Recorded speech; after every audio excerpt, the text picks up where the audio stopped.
Hey everybody, it's Arwen. So after 4 years, we have made it to episode 100.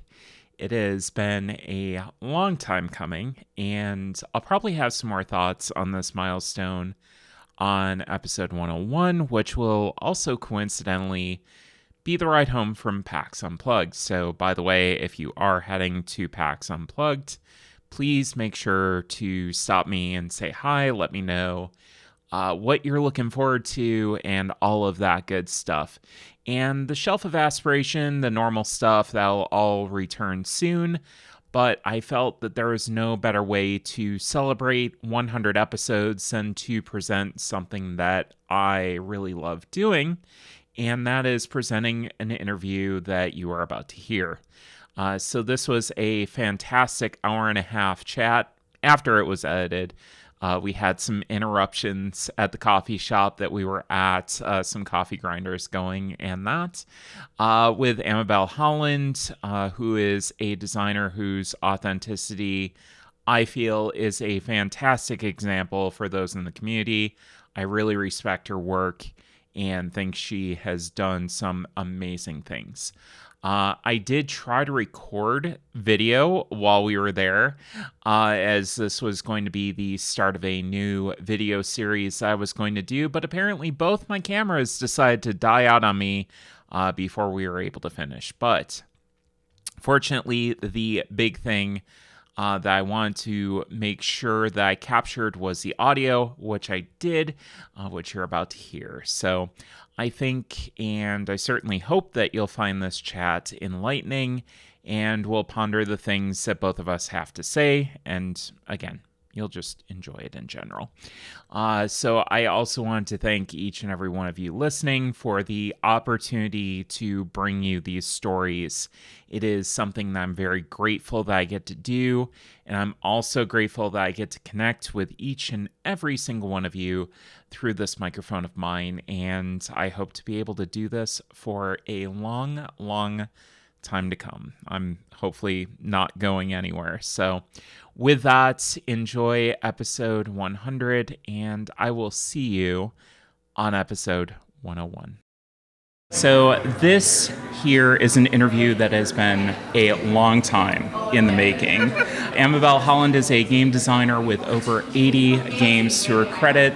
Let's go through them. Nicaea, Dinosaur Table Battles, Doubt is Our Product, iLit, Irish and Iberian Gauge, and also 4X2. She made another one for some reason, which we'll talk about. I have no idea after that text that you put on the box on the first one, but we'll find out, as well as many, many others. So she is also the owner and in-house designer of Holland Spiel Games and does incredibly informative video essays on various gaming topics, including another one that's right about to come out as we're doing this interview pretty soon, I think. So to be safe, I decided to host her here in Grinders in Toledo, Ohio. So thank you to Grinders. And I did that basically due to the fact that apparently she doesn't check her background before going on video interviews. I won't get into that very, very much. You can check out Liz Davidson's work if you want to see why. So, Amabel. I just got that. Okay. Yeah, you know what you did. I know what I did. You know what you did. Amabel, welcome to Cardboard Time. Thank you for having me. I'm so glad to be here with you, and this is really cool. I made the drive, you made the drive, so we can meet each other halfway in the fabulous city of Toledo, Ohio. This is... Yeah, we'll call it that. Sure. It's midway. It's at the very least, it's midway. I love the facility, though. I love it here at Grinders. This is very queer-friendly and yeah, and a very nice scene. So my first question, the burning question. All right. Everybody needs to know. Okay. How do you pick your hat out every day? Well, first I pick my outfit, which I don't really have a criteria for. Just what do I feel like wearing today, and then that narrows down what hats will go with it, right? Mm-hmm. And then at that point, I just kind of grab whatever is handy. I have some hats in the living room, and I have some hats on the dashboard of my car. I only really wear the hats when I'm going out in public. I don't wear them around the house or anything. So, and I'm lucky to have, because I do the games full time, I don't have to go out in public too often, but like when I have to go get some business done or grocery shopping or whatnot, I'll grab a hat that will go with the outfit, and that's how I pick them. Do you have an idea of your count of how many hats that you have? I just purged some of the hats, but I think I still have, I don't know, like 15 or 16 hats. Okay. I do like hats. I've always liked women's hats. I used to watch I still watch a lot of old Hollywood movies, pre-code movies, 30s, 40s stuff, and women's hats are just so exquisite, and I was really drawn to them. So the first thing I kind of bought for myself, beyond like, dresses, blouses, whatnot, was a cloche hat, and I love very much.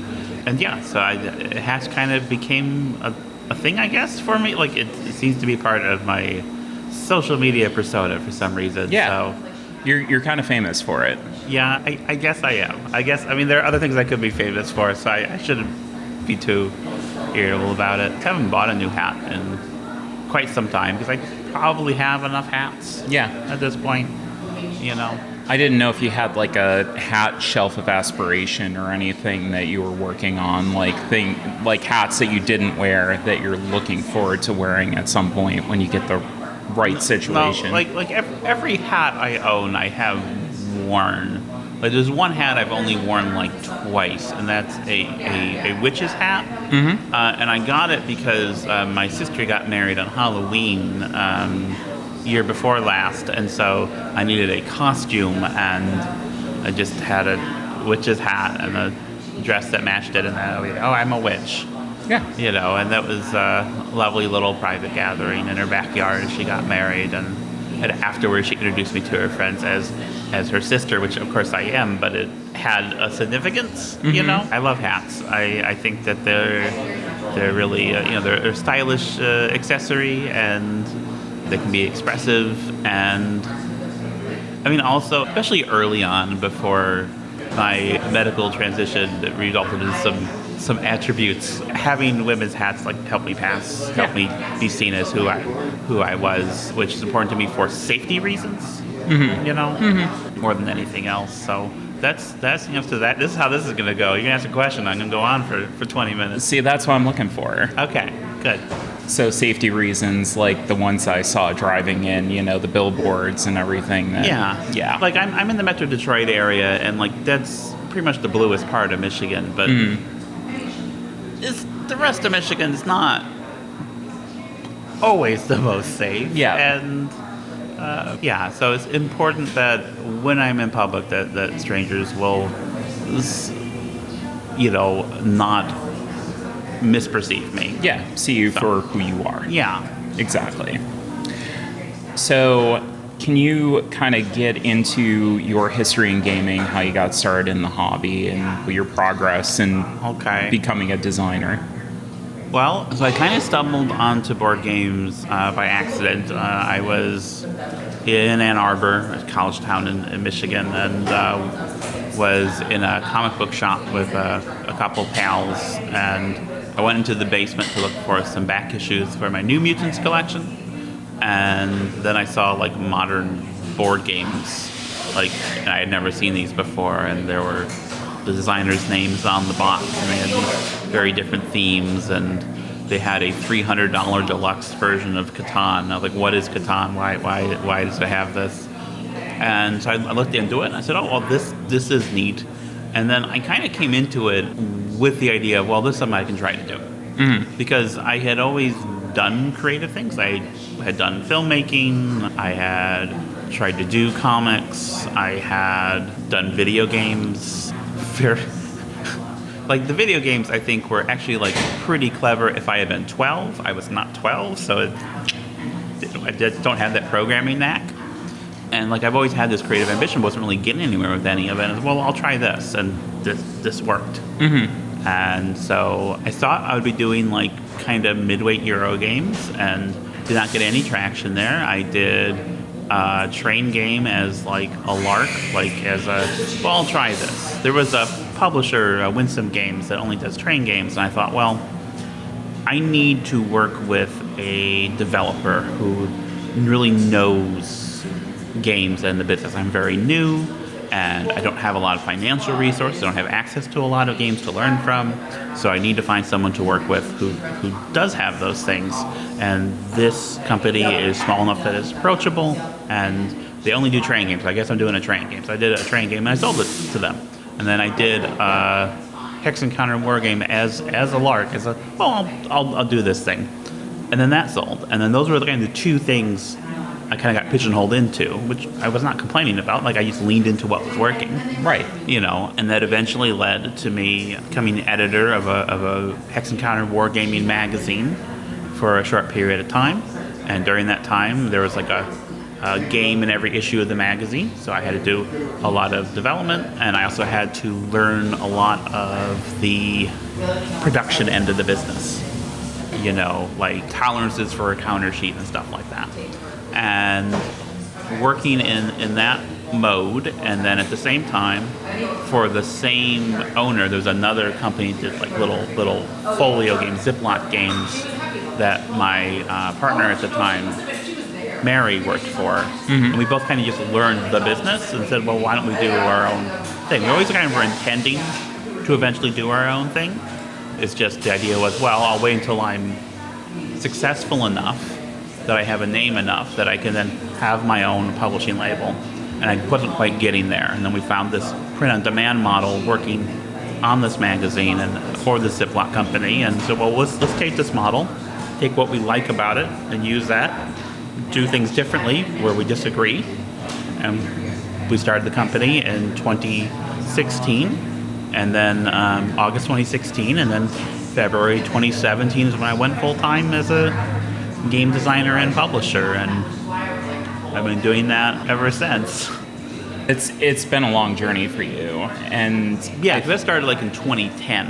Yeah. So yeah. So like that period of time where you were kind of reliant on other people to publish your stuff, and that comes with its own set of challenges. Everybody's like, oh, if I self-publish, then I have to deal with this and that and the other thing. But publishing with somebody else and relying on them to pick up your stuff also comes with a set of challenges. Oh yeah, too. It's a lot of stress, and I had a lot of bad luck pitching things. I remember once I drove down to Gen Con to pitch a thing to a publisher. So when I'm going to do Eurogames stage, and I get there, I have like a pitch meeting arranged, and I get started, and like 2 minutes in, he's like, all right, I'm going to stop you right there. I'm not going to buy this.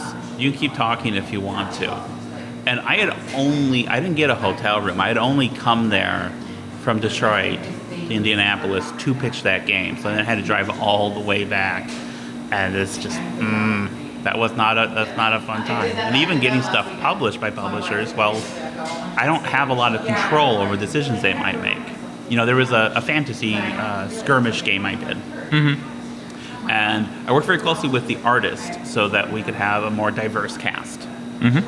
And when the game was printed, the printer the publisher used was so cheap that really only reliably printed one skin tone. Any other skin tone was just kind of a smudge without any detail, and that kind of ruins the entire effect of the thing. I was really upset, and I didn't have control over that. I did a science fiction game for the same publisher that was kind of a goofy tongue-in-cheek thing, and they tried to pitch it as a very serious thing, and that didn't let it find its audience. So not having control over these things, or what people might just change without me having input, is something that really rankled me. And so for me, whatever headaches come with doing it on my own, with being a self-publishing company, they're more than made up for by having that control. Because if I succeed, I did that, and if I fail, I did that. Yep. But I don't have to depend on someone else and take responsibility for a decision someone else has made. Exactly. There was a game I did on the Franco-Prussian War, Hex Encounter game, and Franco-Prussian War happened in 1870 or 71, and they put the Eiffel Tower on the cover of the box. Eiffel Tower didn't exist yet. And that's what the game became. The story of the game is that's the game with Eiffel Tower on the box. And no one bought it. Like, because of that decision, no one bought it. And, like, I would not have made that decision if I had that control. Right? So, also the other thing is, making it as a freelance designer, unless you have a hit, it's a hobby. Right? Yeah. And I wanted to make a living. I wanted to get out of, like, normal work because I'm not fit for it. I think more and more, like, I'm finding, even though I have a corporate day job, it's like I really wish I could break out and do these. Not that my work isn't important, because it does affect people and it does help people out, but I think that the stuff that I do on the side has more of an impact. And I think that's what you've seen too, where you can put art out into the world. You can put these games that people want to play, their experiences that people can get into. It can have an impact. You can have, like, this lasting legacy of, I did that. This was what I put into it's incredibly gratifying, in order to, first of all, as someone who is creative and has always been trying, because creativity, you know, it's an act of communication, but someone has to hear you, right? And so that's incredibly gratifying. And then, like, you know, the job I had before, I was looking at photos of mold and bathtubs filled with feces for a company taking care of foreclosed houses. And, like, the only person that really benefits is, like, the banks who foreclosed on that house. That's not work that feeds the soul. Exactly. Exactly. You know, I'm so glad to be out of that.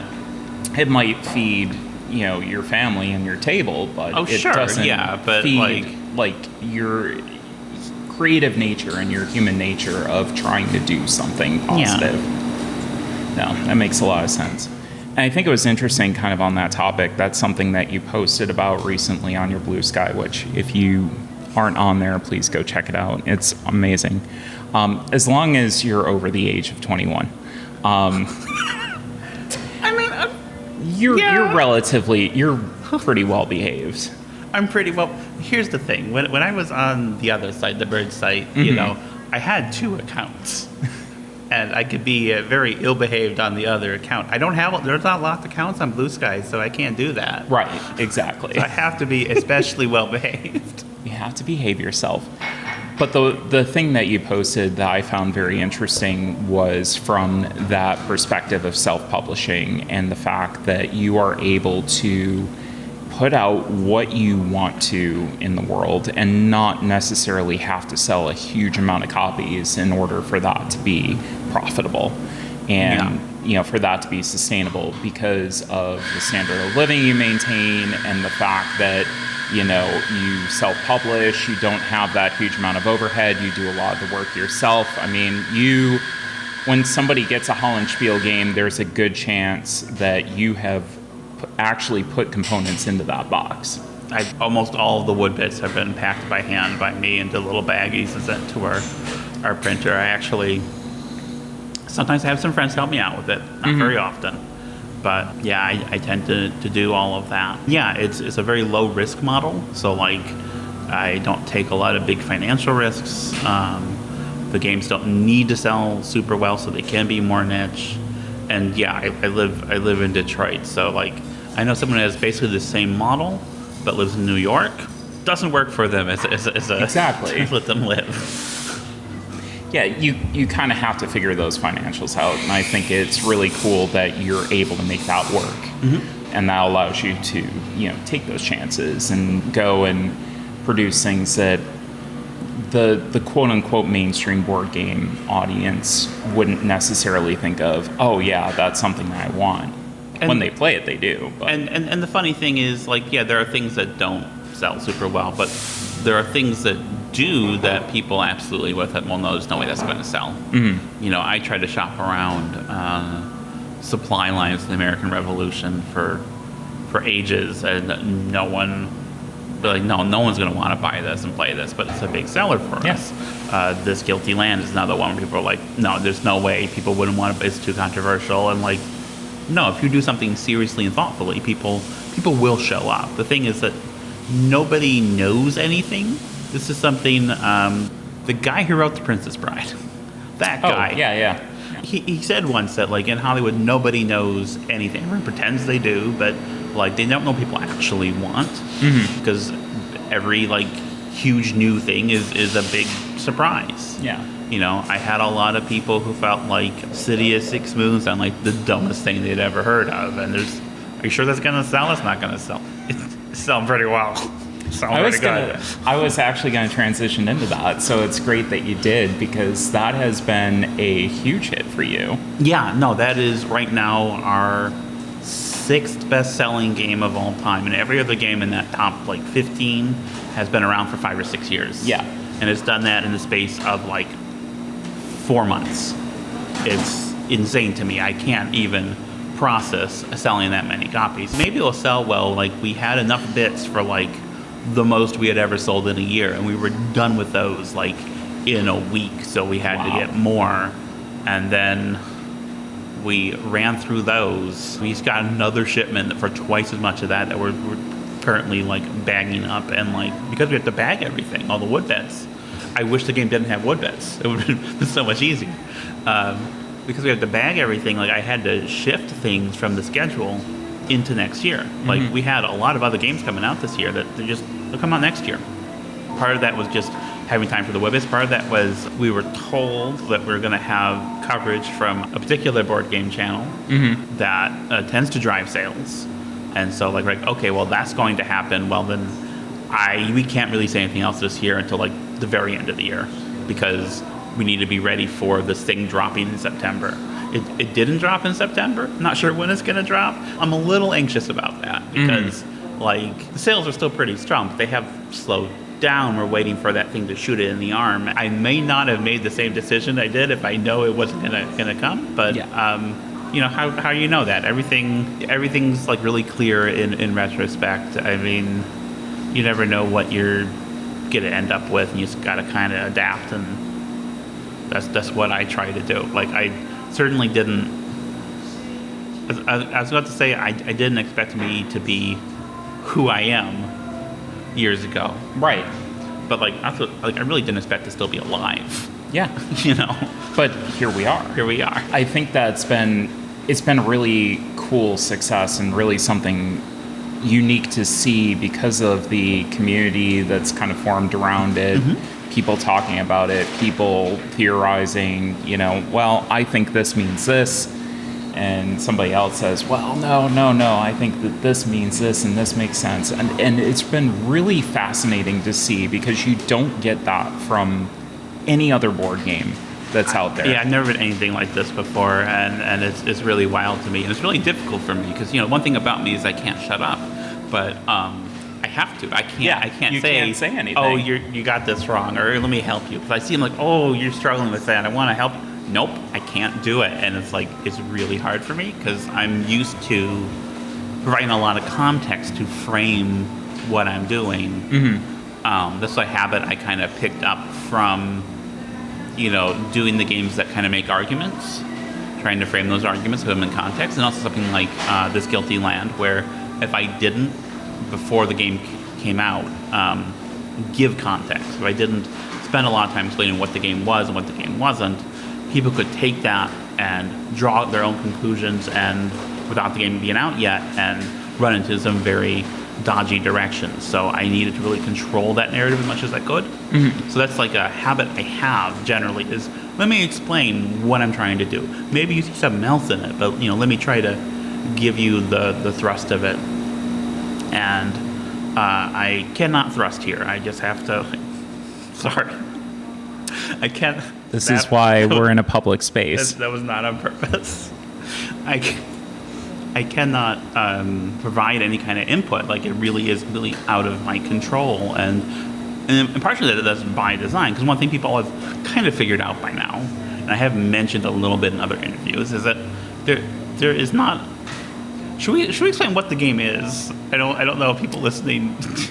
People should be aware of it, but if you want to explain what it is, that might help. Okay, because it's a game that's presented as being from an alien civilization. So it's presented as like a found object in an alien iconographic language. So you need to translate it in order to play it. It's not like a cipher or anything. It's like you figure out what these icons mean together. And there isn't one version of the rules. Mm-hmm. Different people have different versions of the rules. There's a very slight difference, but enough to like kind of feel like an old game or a folk game or something that will evolve in different directions in different areas. And that was very important to me as the way I approached this, kind of as like a constructed anthropological object. So in that sense, I can't give answers. I made it so I couldn't give answers. Yeah, literally. Yeah. So do you have in your mind an ideal solution that you, when you were working on the game, that you came up with, like, this is what this is? Well, or yes and no, because the game was very thoroughly tested. I know how the game works, but like there is a rule that has some slightly different versions, because one thing that any game designer will tell you is that a lot of times you have rules that go either way, and it doesn't really matter. You're going to need to make a decision, and doesn't really affect the overall game tremendously. If version A or version B or version C is the real, it doesn't matter. Right. There is no real version in that sense. So in that way, the game is more open for people's interpretations. Like I know how to play the game, but which A, B, or C, which one am I going to do when I play it? I don't know. Yeah. It depends on what I feel like, and I have that information. See, this thing that's really interesting about the game for me is that like my experience of it is different than anyone else's, because I get to watch people try to figure it out and watch people argue and realize things, and like that's a really unique position to be in that I'm really grateful for. Yeah, and you are literally the only person on this planet that has that position. Yeah, which is so cool. Yeah, I like that I did that for myself. So another game that you have coming out hopefully very soon is Dragon Pizza. That is coming out next. They got pushed to next year. Okay, so that's next year. Do you want to describe that a little bit? That is a game where you are dragons running pizza chains. That is a co-design with Mary Holland, who is my business partner and who I was formerly married to. And the second time we worked on a game together. So it's a fantasy game. It's a lot more Euro-y than stuff I've done generally. Mm-hmm. And like the basic like mechanical hook of it is, you have these different kinds of workers. You're placed to do different things, different kinds of actions. But everything that you're doing is removing that worker, dragon, whatnot, from you for some number of turns. It takes 2 turns for it to come back. So there's an opportunity cost involved there. And so while you're gathering ingredients, making and delivering pizzas, working on your farms, because there are little pig meeples and cow meeples, like it's a whole thing, and going on quests for items and all this stuff, like, okay, I'm not getting this worker back for at least a couple turns. And then I use this worker, and timing, when does those workers come back? So that's kind of the crux of it. There's a lot of fantasy elements, humor elements. It's a very tongue-in-cheek sort of thing with some whimsical aspects, and some I can't do something funny without it being also like dark and screwed up. So there's just some stuff that's a little horrifying in it on purpose, but done in a very whimsical way. I hope. So what made you decide to do a sequel to 4X?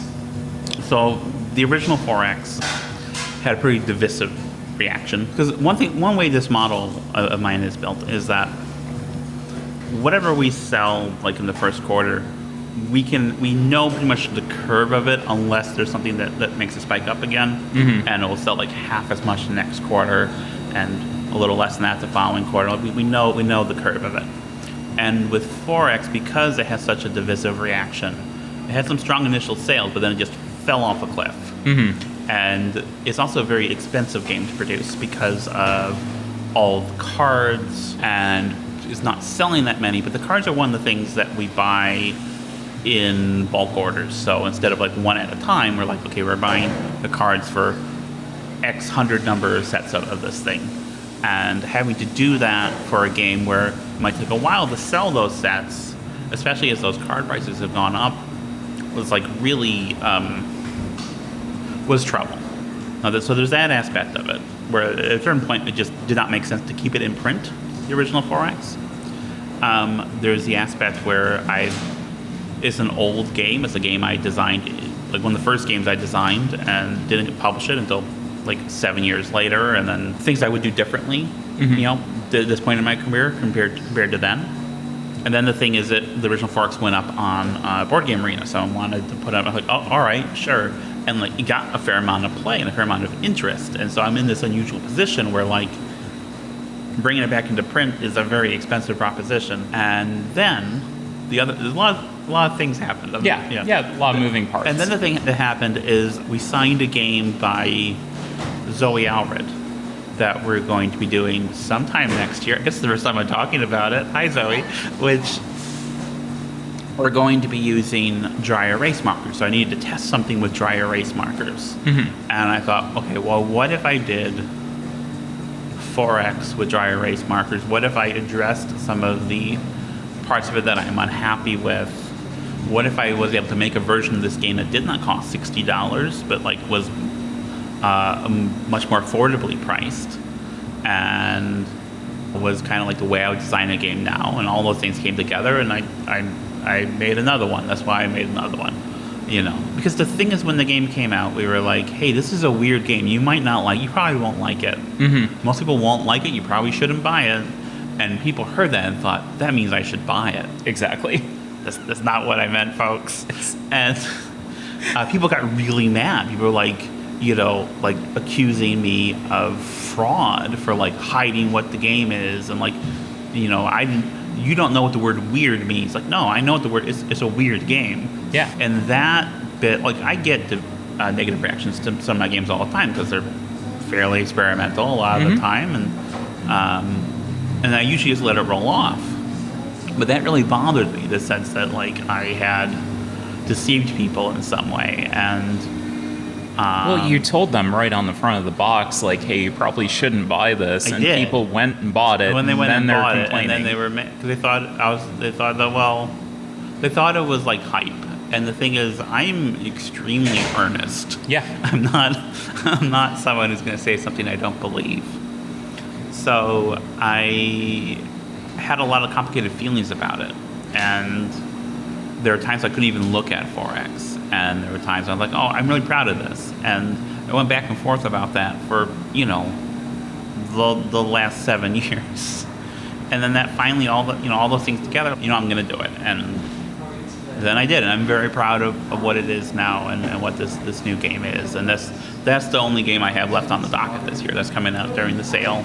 Because during the sale, we try to put a game that's either going to be like a political history, social history kind of thing, or is going to be like a multiplayer kind of thing, like three plus players. And this is for 3 to 4.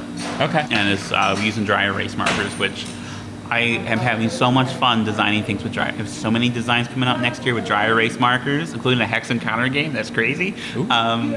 And it's just really kind of revitalizing a direction in my work. Because after you do 80 games, some things start to get a little stale. You need something to give you like some new direction, some new inspiration or whatnot. A big part of that the last couple of years has been my partner Samhain, who is a YouTuber who does YouTube videos about video games. So having all these concepts from indie and new video games that I didn't know about coming to me through her has really helped me. Like, City of Six Moons would not exist without talking to her. Right. And then these dry erase markers also been a big help, because it's like, okay, I can do all these new things with it. These are new tools I have to play with, and that's really exciting for me. That's so cool. It's very interesting that's what revitalized, like this creative spark that you had was something like dry erase markers, something that you wouldn't think of. A lot of designers might take inspiration from a game that they played or something like that, which I guess in retrospect, I mean, Zoe's game Yeah. was that. So it's funny that you can blame Zoe for it bringing 4X back to... It's your fault, Zoe. I'm going to skip what does success look... Actually, no, I'm going to ask you that. What does success look like? I don't know. I want to have enough money to pay my bills, and usually I have that. It's a little tougher now than it has been because generally the industry's kind of had a bit of a downturn with the economy, and then I went from making more than enough money for like one household where it was me and Mary to, well, now we need money to provide for Mary's household and my household, and that's stretched pretty thin. Yeah. So I would like to make more money to like keep a roof over my head, but once I have that, everything else is gravy. Yeah. Right? So like success isn't really something... What I'm really trying to measure is, am I okay? If I'm okay, then I feel like I'm successful. I am working creatively for a living. That feels like success already. There are some things that, like, as far as like things satisfy me, like creative success, do I feel like the game does what I want it to do? And I have that most of the time. One thing is that because so many of my games are, I try to compare them something like a zine. Something that's done with some immediacy, something that maybe is temporary, something that is experimental and has an energy. And like I have different expectations for that, for a success than something else. So yeah.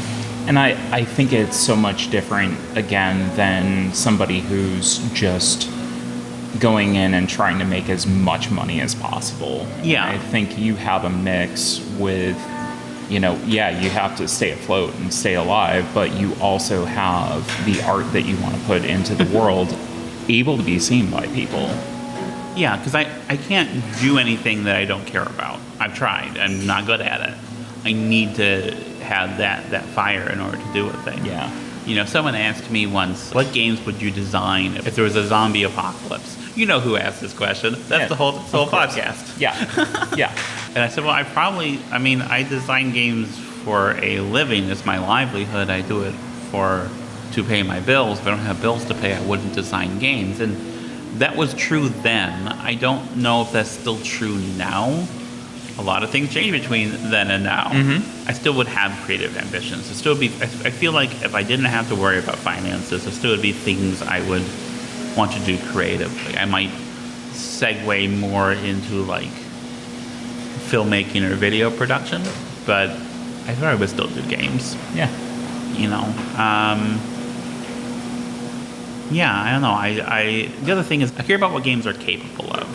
I'm going to talk about in my book that's coming out in January is that because games are systems, they're good for modeling systems, and you can use that to educate people about systems of oppression or things that they can't quite see or is hard to communicate anecdotally. By centering observation of that model, observation of the game and the ways mechanisms work. And like, I feel like that's really important work. I can't do that work, to be clear, because in order for it to do that, it also needs to be approachable by like a large audience, because the people that you really need to convince, who really would benefit from that kind of thing, are not people who are going to be really deeply enmeshed in the hobby, buying a niche direct from the publisher game, or a game that's complicated. I think the holy grail is really like someone who can model a system elegantly and simply and in a way that is accessible and approachable to a larger group of people. And I can't do that, but I can make games that maybe people can be inspired to then do that. That's my ambition there, is that for games to help move that needle, to help people see the problems and see about how we can, I'm an anarchist, tear them down. And it's frustrating because most people don't think about games that way. Most what I'm doing is trying to push people to think about games that way. Which is one of the things that I get really upset about, because I've heard the statement from multiple people, including prominent board game outlets that games are just toys, and that's it. And that's, at the end of the day, that's all that they can be. Those outlets are wrong and have terrible taste in hats. Yes. Yes, they do. I'm glad that you understood who I was talking about. I understood who you're talking about, yeah. And I agree. I think that selling a medium that can be used and has been used. I mean, something that we'll talk about does our product, because that really hit with me and that really resonated with me. And it was an experience that was not a traditional game that I would want to sit down and play time after time after time. Yeah. But it was a experience that I got to see, like you said, this system in motion that you can write about it, but you can't get that visceral feeling of, oh God, this feels terrible. Yeah. Yeah, no, it's, and the thing is, with video games, I feel like we're at the point with video games where people don't dismiss video games as toys anymore, and they say like, well, it can do these things, it can move you and whatnot, and board games can do these same things, and some of the things, especially like this observation of systems, board games can do better because of their inherent transparency, and the bluntness of them actually is something that should be embraced rather than run away from. A lot of that is the market.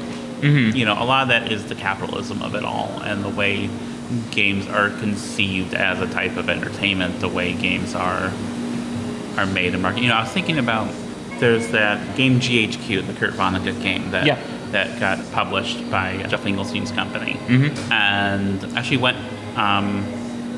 There was a reception at the Vonnegut Museum, and I got an invitation to it, and I was like, it was a cocktail reception. I've never had a cocktail reception before. That sounds great. Yeah. So I drove down to Indianapolis for that. Turns out it was the same weekend as Gen Con. That's why it was having. Everyone was like, wondering. Everyone was like, are you at Gen Con? Like, no. I wouldn't go to Gen Con. You. But I got to hang out with Cole Worley and Liz Davidson, like really good people. Anyway, hearing about the game and hearing about the publication of it and whatnot, and then seeing the game, because I have a copy now, and it is being presented first and foremost as like an artifact with this context about its creation. And you don't really see that in board games. You see that sometimes with books. You see it sometimes with movies. I'm thinking about like. So Criterion does a lot of that. Mm-hmm. The Criterion Collection, the boutique DVD and Blu-ray label. They have a box set of Mr. Arkadin, which was a film Orson Welles did, and they're like 3 different cuts of it. They have all 3 cuts. They have the cheap novelization he wrote for like, drinking money. They republished it and presented it in the box to give it this because that's the context they're selling, as like this thing as a cultural object, as an archival thing. And we don't really have that for board games. Yeah. We don't really see board games as an art worthy of preservation. Mm-hmm. And I think that is one thing that's in this symptomatic of the ways in which the industry, as it were, does not position them as an art, but as a toy. And I think that makes it, a hurdle needs to be overcome. And even within the designer game space, where like the designer's name is on the box, we follow designers and whatnot, that's a relatively modern thing. That's a thing that's used to market things. Like a lot of the mainstream games, the games you'll see in, by mainstream I mean like the games you'll see in Target or whatnot, they don't have the designer's name anywhere. Nope. The designer of Connect 4, I only know who that is because he got interviewed a lot about it and talked a lot about it. There are other games where we don't know, so many games, thousands of games from that generation, we don't know who designed them, and I wish we did. Mm-hmm. I really wish we did. There's a game I talked about in, I did a video essay called Games as Toys. Mm-hmm. And a game I talked about there is Duplicate Ad-Lib Crossword Cubes, which I thought was so charming, but like it wasn't successful enough to get republished, and there's no way to know who designed it. It came out in '74. A person might still be alive, might not. And like it's sad. It's really sad that kind of history that is not preserved and is not seen as worthy of preservation. Because that's somebody's work. That's somebody's creative work, and they're like, it's such a smart, elegant little. It's like my favorite word game. It's like legitimately, if you can find one like at like Goodwill or something, pick it up. It'll cost you $2, and it's a nice little 10-minute filler game. It's a lot of fun, and it's like really clever, and I really admire the cleverness of it. And I don't feel like we take games seriously as an art when it is convenient or profitable to do so, and not otherwise. And I think that's something that, that's something that you have with capitalism generally. You have that with movies, for example, but it's more present in board games, I feel like. Yeah. And I don't know how to change that. I'd like to. I think just constantly working on things and trying to get the word out. Like, this is something that can be viewed as something that's more than a toy, that is important, that is worthy of, hey, we need to put some importance behind this. Yeah. And a lot of games are baubles, but baubles are still worthy of study, of your time investment, and still provide enjoyment. Like, a lot of the films I really love are baubles. Like, Gold Digger's 1933. I've seen that film so many times. Love that film. It's not a great film, it's diverting and pleasurable. And so we did get a little bit into this, but I think one of the things that you do really well is tell personal stories through your games. So a couple examples of that: Kaiju Table Battles was a story about transition. Doubt Is Our Product was something that was about the tobacco industry in the latter half of the 20th century. And, those were personal impact for me. Yeah. Those were things that had very personal impact for you. For me, especially with Doubt Is Our Product, like I got to my grandmother's bedside before she passed, 10 minutes before. And she had bone cancer in like every single bone in her body because of that. And I remember her walking around with a hose and, the effects of that. And to have a story that told exactly what happened during that time period, and to have the ability to show people like, hey, not only did this happen in this, industry where, you had the tobacco companies doing this, but also a lot of kind of reflections on what's happening with other things today, whether you're talking about immigrants or you're talking about trans people. I think it's really reflective, and you can draw a lot of those parallels. So, I think that's one thing that, again, you do really well through your games, is tell those stories and try to convey those as much as possible. I do try, and a lot of it comes from something like Doubt Is Our Product. It comes from anger. I have like very personal anger about it, and it comes from fear, because this disinformation age that we're living in is got me terrified. Yeah. And like I can't help but be personal when I'm working from those emotions, and those two things tend to drive my serious work. As opposed to the things that are more, goofy. Yeah, I don't know how to not be personal. And it's something that I worry about, because there's a degree to which there's an accusation of it being solipsistic, navel-gazy. And there's a degree to which it can encourage parasociality, which I'm always very anxious about. That's a lot on my mind right now, because the next video essay I'm working on, which is more film-driven, also is about parasociality. And I've had some weird experiences. One thing I talked about before is like when my marriage ended, a lot of people reached out to me to let me know how heartbroken they were that we were broken up, and hoping that we'd get back together because we were like their favorite couple. And like that does not feel good. Doesn't feel good at all. So I really worry about how personal I am sometimes with my work. Yeah. in a way, I've gotten more personal with transition. I'm more comfortable with myself. Yeah. I know who I am and what I want to express, and I was a lot more reserved previously. Like, if you look at interviews I did before transition, and please don't. You don't need to. You don't need to, because a lot of it is like a lot of stumbling and answers that are a couple sentences, and like I'm very guarded a lot of the time, and I'm a lot more open now. Mm-hmm. And that's just because I actually have I'm comfortable in my skin, in my body. You right. know? And you know this. I know this. I know this very well. Just from my journey and the fact that, it was very much the same thing. It was always very short, very curt, very to the point, and it wasn't really conveying how I was feeling about a situation or feeling like I could convey that. It was always just kind of like this hidden, just like almost veil or curtain that was in front of me that was just like, okay, I have to keep this distance that's here where, like you said, now you have the ability to convey what you feel. Now you have the ability where you don't have to worry about hiding that part of saying something wrong, of saying something that's going to get you in trouble, that people are going to be like, oh, what did you mean by that? Mm-hmm. So there's that. There's the fact that I now have the ability to feel, because my emotional range was so stunted. Oh, yeah.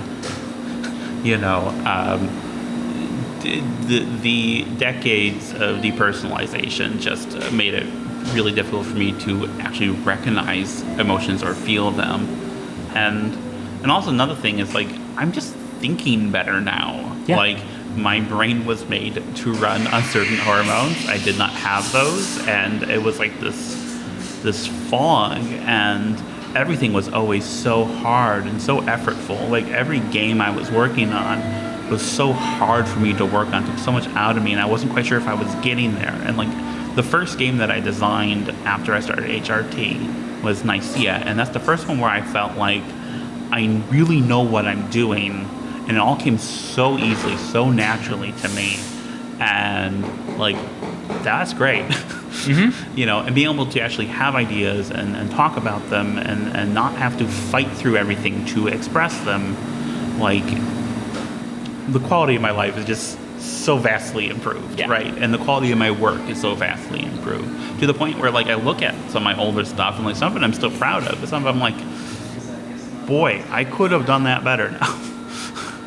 Do you ever think about, partially you've done that in a way with 4X, but do you ever think about going back to your older stuff and redoing it? Yes and no. I don't want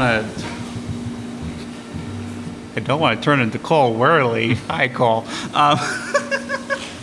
No,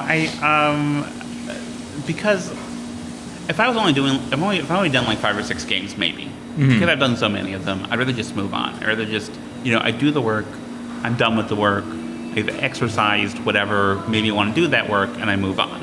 There are some games I return to, and usually it's for like specific reasons. Like 4X had some specific external factors that did that. Field of Classical, I'm very proud of that game, and it was one of the games that came out after I figured myself out, before I was public, so I knew when it came out that the name was wrong. When we had to redesign our counter layout due to a technical thing, that was one of the games where the counters had to be redesigned because of the particular size of counters we used. And like, okay, well, I have to lay this out again. Maybe I can fidget with it a bit and put my actual name on it. Yeah. And so I did. And then there were some Hex and Counter games I took out of print because I was kind of embarrassed by them. And now I have these dry erase markers to work with. And they're like, well, maybe I can bring them back, because 10th anniversary of that series is coming up next year. So there you go. So I'm putting that all in the one box. But generally, I don't revisit things. I tend to just I do iterate a lot. I do take a lot of ideas, like the Tale Battle series has had a couple different iterations. The Vote is very much a mechanical sequel to This Guilty Land. Mm-hmm. So there's stuff that I definitely will build on and push forward. Even like Thousands of Product takes half of its gameplay from Nicaea. But I generally don't want to go back and do a new version of a thing. I'd rather the thing be a little flawed or age a certain way than change it. And part of that too is just laziness, because like releasing a new version of a game, like a new edition, generally does not drive sales the way a new game does. So there's a financial incentive to make something new, and I'm lazy. You know, like people ask me a lot about the names on the old boxes, and like, why don't you just change the names? Like, well, I have to go into all those files and change all those box files and change all those counter sheet files and change all the rule books. And there are other games that I did development on or I'm credited on where I didn't design them. But I don't have the time for that. There are too many new games to do and too much debauchery to get up to. So like, I'm just going to leave that. Sometimes I wish I would change it, but like I don't. It's not like I can ever take it back. It's not like I can ever like erase the old name. And it's a part where I kind of wish I had not found the success I did before, because there's always going to be an asterisk. You know, you do have that correlation where people will see the one name and they'll see the other, and it's like, oh, okay. And sometimes people will ask, like, who's the designer? There's one name listed on BGG and one name listed on this spot. And it's like, well, let me tell you a story. Let me get into this. Now, any outside publishers I work with, absolutely, they put the right name on the box. Because they can do the work. They can do the work, yeah, exactly. Like Capstone's releasing new editions of Irish and Iberian Gauge, and they're going to put the new name on the box, and like, that's great. That's, you know, I will take that. No, I think that's one thing that I discussed with Amanda Valeron was that pesky, you know, misprint on the front of the box and in the rules and everything else, because she had a game published already before she wound up changing her name. And, you know, it's something I think from my standpoint I'm incredibly grateful for, because I was a nobody before transitioning and then finally doing the podcast, where I don't have that huge legacy of stuff in the past that people know me for. It's literally just going into the future, and hey, it's always been about Arwen, so it's really cool.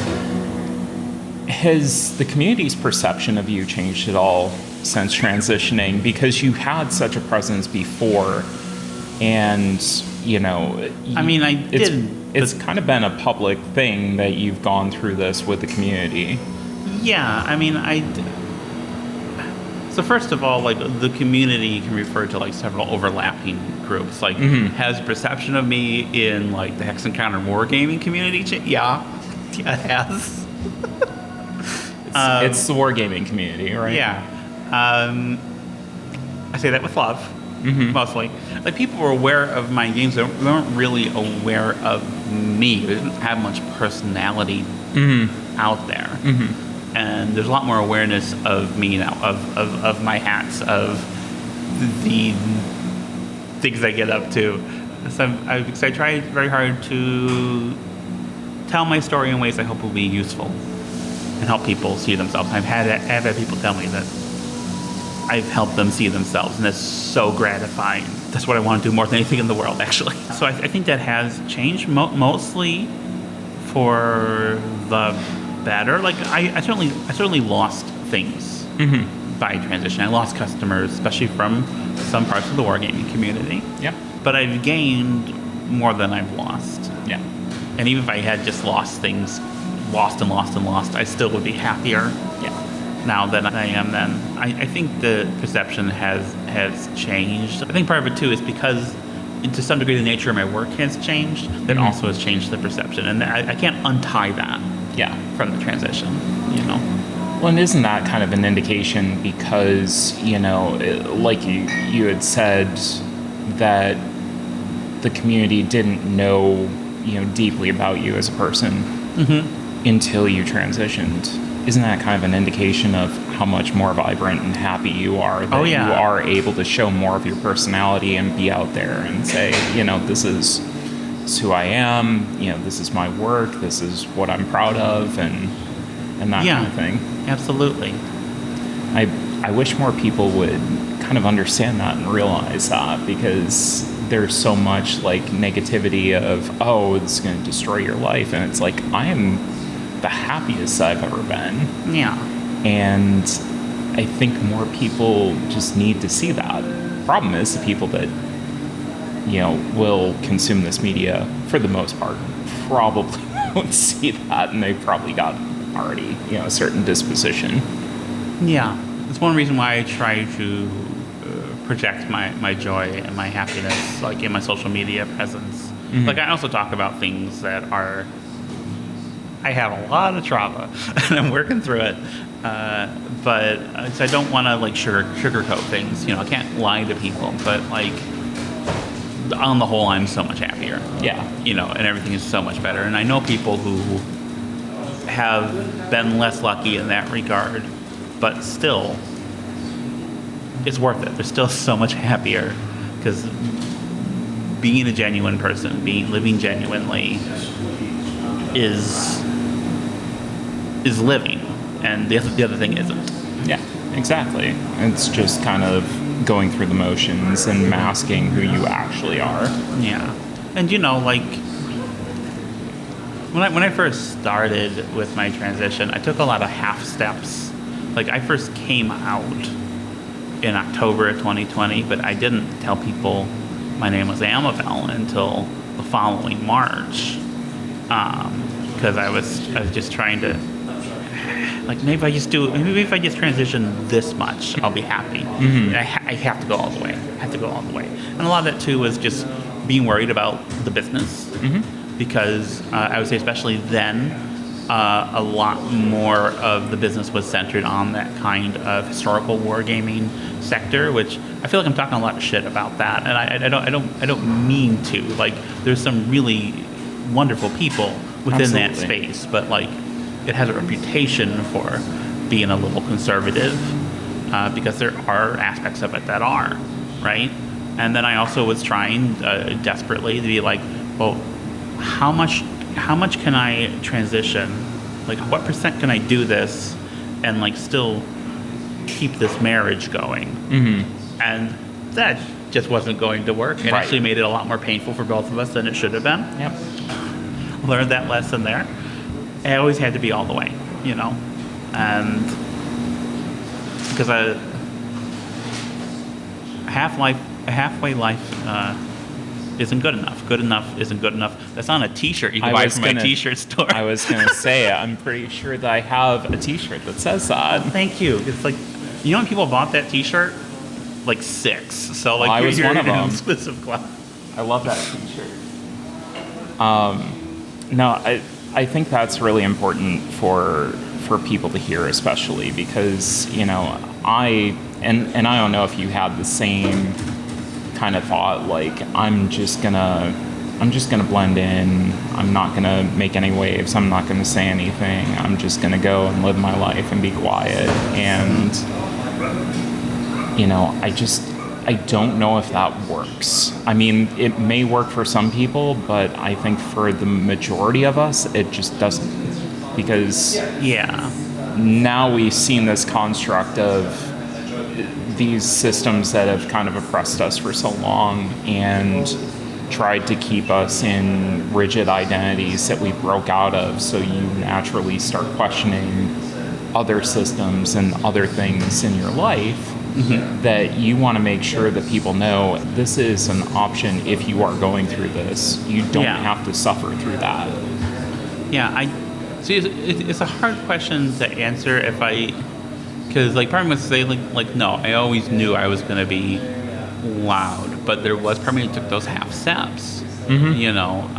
But, like, I think deep down what I wanted was to not blend in. Yeah, I think part of it is I know some trans women for whom their womanhood is, like, central and trans is incidental. Mm-hmm. And for me, my queerness and transness are equally central and in some cases have primacy over my womanhood. Mm-hmm. And so, like, I always had to be, like, queer and trans. And part of that is, like, my political values. And then part of that is just, like, the people who helped me see who I was were not people who blended in. Right, right. You know, someone I talk about a lot, a very good friend of mine, Aaron Escobedo. The most unblending in, the most loud person. I don't mean loud like volume wise. I just mean like she will not pretend to be what she isn't, and will be confrontational and in your face, and like that was so helpful to me to see someone like that. Like I needed to see people talk about like the way it felt before transition. I needed people who would discuss online their dysphoria or depersonalization and see myself reflected in that to understand, oh, that's what I have going on. Yeah. But I also needed to see something to run toward. And someone like Aaron, for whom queerness and liberation is just so vital and was so unafraid to be herself and be messy, and it was something I could be like, and something that really spoke to me. And once I did start running toward it, took a few half steps at first, and once I started running, I haven't stopped. Yeah. Did you want to talk about Dead Names, the game that you've designed that maybe, is it coming out this year? It'll be next year. I wanted it to come out for Halloween this year. So I did a horror game earlier this year called But Then She Came Back, that came out in January. Yep. And people were like, why didn't this come out in October? I'm like, I don't want to just release a horror game in October. That's goofy. I'm going to do this. It feels like a January game. It's bleak and sad. That feels like January for me. And you know what? I probably should have released it in October last year, because I think people are like, oh, it's a spooky game. People will buy a spooky game in October, apparently. Very, very. I'm not sore about that, but it's like, you know, I watch a lot of horror movies. Like Samhain loves horror movies, and we watch a lot of horror movies all year round. So October does not feel like a special month for horror movies for us, the way it is for some people. So the idea of horror media comes out in October, it just doesn't make sense to me. I was like, okay, well, I should release one in October. And so Dead Names is a weird Western where a master gunfighter has been killed, and they bury her in a grave under her old name, and she comes back as a revenant for vengeance. A lot of what's driving that game is like vibes, wanting to do like a different kind of horror thing, not like a depressing horror thing. But Then She Came Back is it sits with you. It sits with, yeah. It's a very bleak experience, and like there's no winning in the game. It's just different ways of this thing to tragically end and for you to feel bad. And there's a certain catharsis to that. But I wanted to do something that was more a different kind of catharsis, where like you are actually feeling like you're doing something rather than you're trapped in something. How do I describe this game? Because there are like you're going through tracking down these different people and gaining different abilities in doing so, and the different abilities you have that modify your things that you can do are written on your little character sheet with your dry erase marker. And it's the future, folks. It's the future. Yeah, so it's kind of, see, I hate to describe it as like a roguelite, because that's a video game word, and it's not like, there's not like that kind of meta progression, but there is that kind of like, oh, this run I'm having these synergies, and that run I'm having those synergies, and it's a solo game. It's a little difficult, and yeah, I love westerns, and I love horror stuff, and it's in that mode. So coming out sometime next year, maybe October, maybe earlier, depending on like it's done. The thing is done. I just decided not to release it this year because of 6 Moons taking off. You are a victim of your own success. Yeah, you know, there's a big war game that I did called Oblique, which is scenario-based, operational Frederick the Great stuff. Like that is it's been done for so long, but like it was supposed to come out in September. I'm like, I'm just gonna put it out next year sometime. So like it's nice to actually have things ready to go. Just okay, I'll just file this out next year. But yeah, that's Dead Names. I like working in horror. I like the expressiveness of it. I like that you can be more overtly metaphorical, right? and use it to explore different things, different like fucked up traumatic things. Am I allowed to F-bomb on your show? You can get a couple. I'll allow that. Okay. It's a special occasion. Right. Yeah, so that's that game, which comes out next year sometime. I'm not sure when yet. At some point. You know, there's a lot of games I have. Like there are games I have where I'm like, I need to find the right time to do this. Mm-hmm. Like I have a game that's done. It's a cooperative hidden traitor dexterity game about terrorist bombing campaigns in 1800s Russia. Okay. And I can't release that right now. Maybe next year. Maybe next year. Maybe next year. Yeah. I don't want to be on a watch list. Now is not the right time. Why do you think that good public transportation is a quintessential part of the queer experience? Because we're all poor. We're all poor as shit. And most of us, look, I know a lot of queer trans people who have, so I'm polyamorous. I have partners. I know people have other partners and whatnot. Mm-hmm. And a lot of people have like this long distance thing going on. And public transport is like how's you going to get there? How's you going to get to that person? Yeah. You know? Well, we're looking at... And then something rail. I don't... There's a joke in there somewhere. Yeah, there's something with rail that we won't get into because we're a relatively friendly show. Relatively. Oh no, sorry. No, because that's something that we were looking at, right? Like, I would have loved to have hopped a train and gotten here, through public transportation instead of driving my car all the way here. Mm-hmm. But I would have had to leave Cleveland at 2:15 in the morning, and that was my only option. Yeah, no, that's so good. It's like, that doesn't work. No. That's the thing. It's like constantly prohibiting us from, having those options that are going to be cheaper and more affordable and people can get from point A to point B. Mm-hmm. And then you have your little, if you want to Uber from, the train terminal to your destination, or if you can, God forbid, get a bus, that's an option too. So I hate that it's not more prevalent than it is. And it's something that really bugs me. No, it bugs me too. And like, I've been in an Uber once I can think of. Mm-hmm. So I went in 2019. The last convention I went to in my previous disguise was the WBC. Mm-hmm. And I took a plane down to, wherever. And then it was like an hour and a half drive to WBC, which was in an Uber, because like they're in a ski resort and like it's out in the boonies near where the guy who runs it lives. That's why he has it there. And I could not get an Uber back to the airport. Oh, right, because there's nothing running there. There's nothing running there. So like I ended up like missing my flight, and I had to like catch a ride back to Michigan.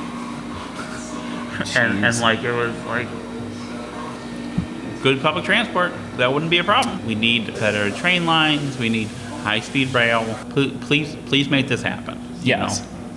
It's not that hard. We did it before. We can do it again. Mm-hmm. It's fine. How did Monster come into your life? Monster just showed up near the house one day. She's a cat. I don't... for context. We should explain. Yeah.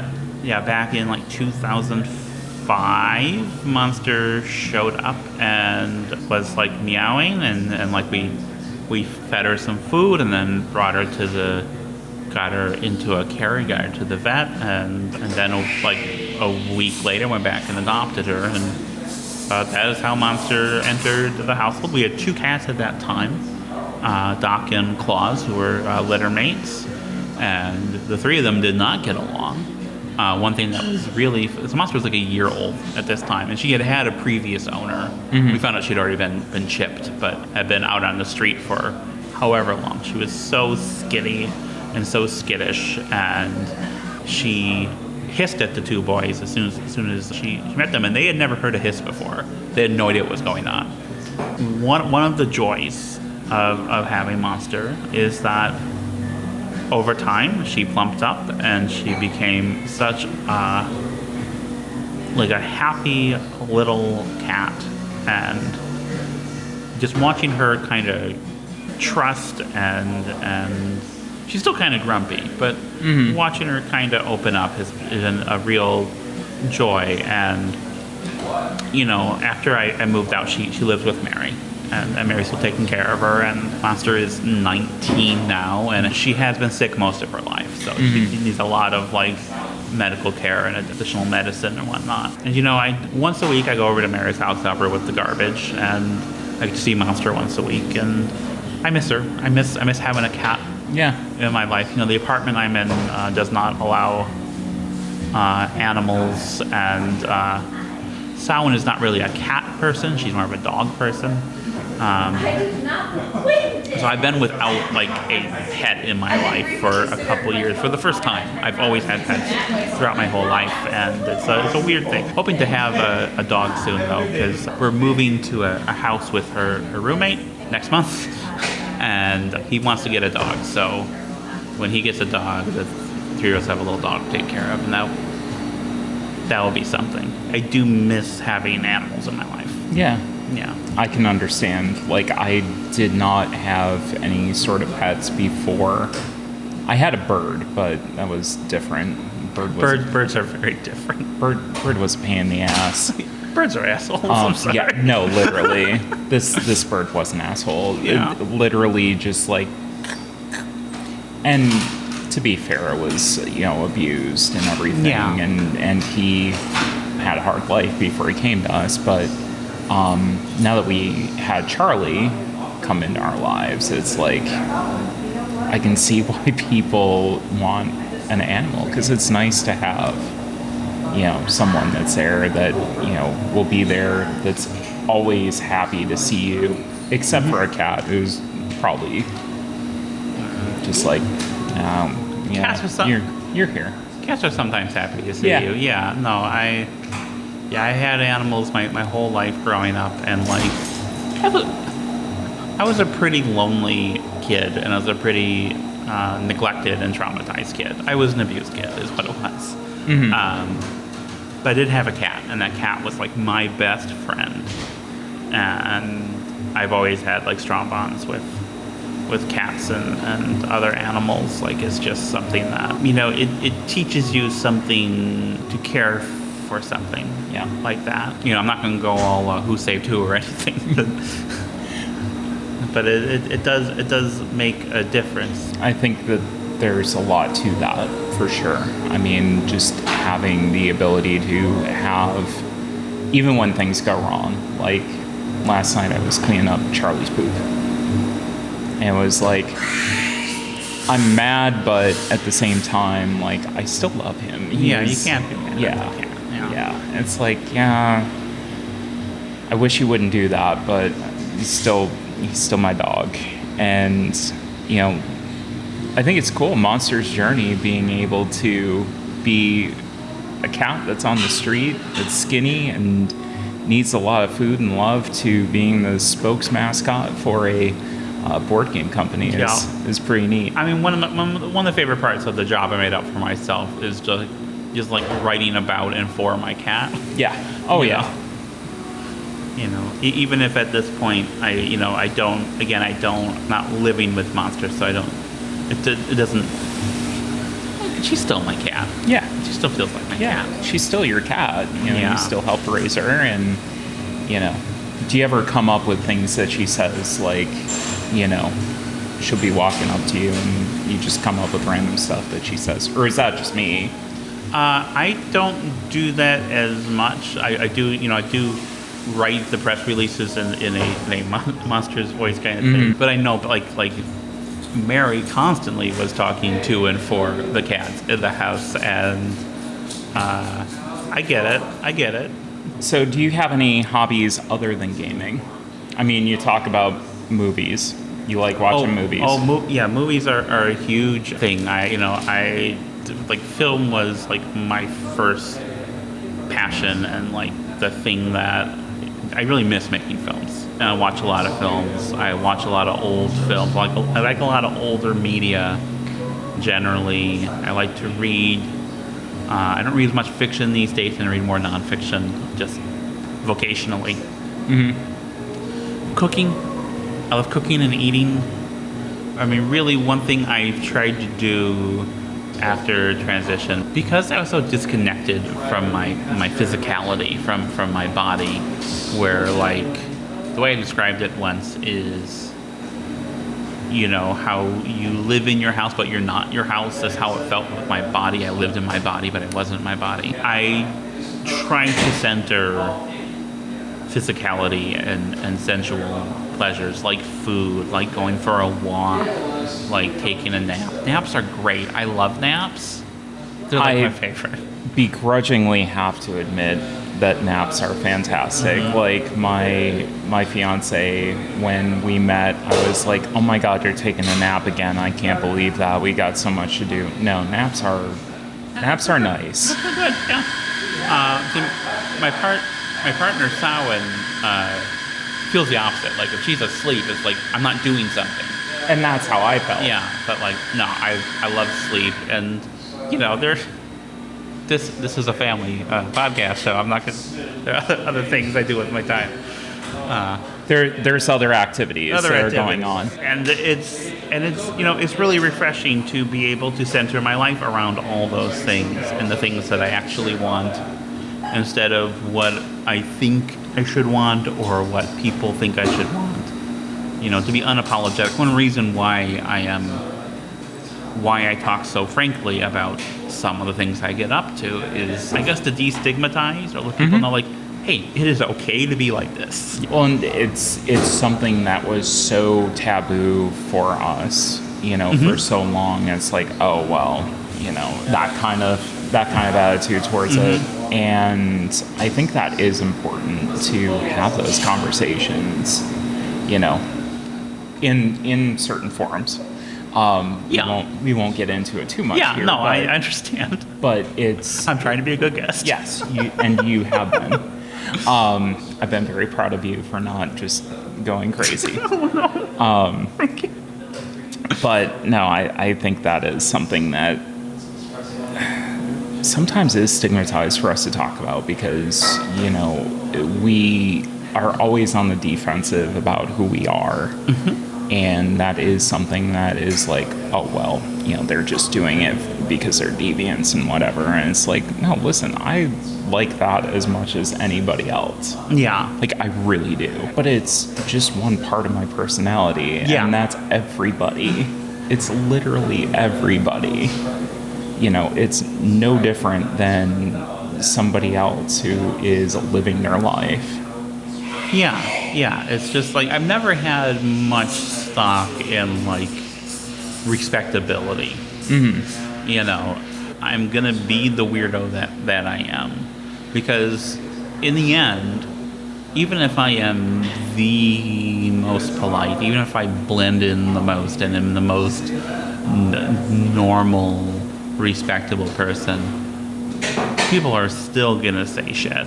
Yeah. They're still gonna call me the same names. Exactly. Still gonna tell me I'm a pervert or whatever. So I'm just gonna be who I am, and I don't feel like it's irresponsible of me to be who I am. Absolutely not. There's a lot of discourse, a lot of queer and trans discourse around, like, you know, making people look bad. I think that's where things get conflated between just societal attitudes about that in general and societal attitudes about the trans community. You know, where there's that work that just has to be done on that other aspect to begin with. And then, you know, they're just throwing that on top of us, and it's like, no, that's their problem. And it's like, oh, listen, you know, this is stigmatized for the wrong reasons. And that is separate from the trans community. We are people some people are asexual, some people are bisexual, pansexual, polyamorous, whatever. You know, there is nothing wrong with any of it. And that also has to be then, you know, separated from this other part of our queer identity too. Yeah. I think that is important for people to see. And the bottom line is, you're being authentic to who you are. at the end of the day. And it is so liberating. It is so... I cannot oversell how incredibly vital it is to just want the things I want and do the things I want and not be self-censoring, not be denying because why? Well, because you did that for so long. Yeah, and it sucked. And it was terrible. That's why we transitioned, was to be out of that. So one thing that I always find fascinating with designers, kind of switching gears a little bit, do you play board games other than what you're designing? Because I find that it's maybe a 70-30, where people who design board games are just like, I don't play anything else. I don't have time. So I would be very interested to hear what you said about that. Okay, well, if you asked me that question a few years ago, I would have had a very different answer. Mm-hmm. So I do play a lot of games now. And a lot of that is just Sawa likes to play a lot of games. Right. It's a crucial bonding thing for her. And her taste is definitely more on the heavy Euro side. Like, I didn't play Lacerda or Terzi games before. Mm-hmm. Those games are great. Everyone was right about them. But like they're a little complicated for me, a little hard for me to wrap my head around because I do have some cognitive disabilities, so it is a little difficult sometimes to keep all the rules together.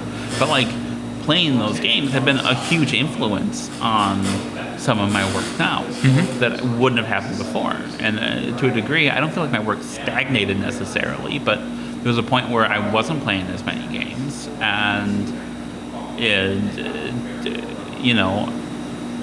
I wasn't drawing as much inspiration from things. I do play a lot of games now. They do tend to be not very much like the games that I'm making.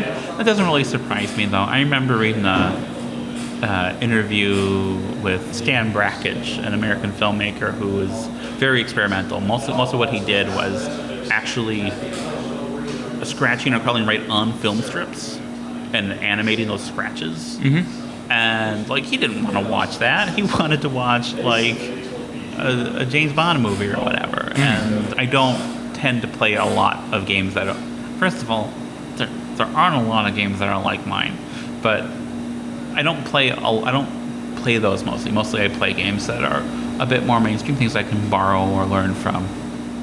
While there still are some games, some designers, I'm very interested in whatever. Like anytime Cole Worley has a game out. Mm-hmm. And he is, Cole, you are kind of mainstream. But, I play Cole's games.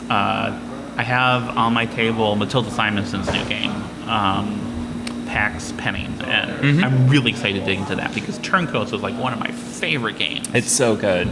From the fact that it's so incredibly simplistic, and I remember the first time I played it, you put it out on the table, and you can just have it in a cafe like we're in, or, at a restaurant, you're waiting for your food, you just unfurl this package and it's just there. And the strategy that you have to have in that game, it's just that perfect blend of like amazing decision space that I'm just incredibly like thrilled with. So I need to play Pax Penning because I've heard it's wonderful. To do all that with so few components, with so few rules, like that's really what any designer really tries to do. But it's such a marvelously expressive game. And like in my book, there's a chapter about mechanisms being metaphors, being that being what mechanisms are within the game designer's toolkit. Mm-hmm. And the example I went to was turncoats. Let's look at what these stones represent when they're in your hand, when you play them. What are all the different things these represent? How all these things blend into each other? And like that was the perfect example of it. And it's like a really fascinating I wish my first design was that good. Holy moly! I wish my first design was anywhere near that good. 2 more questions before we go.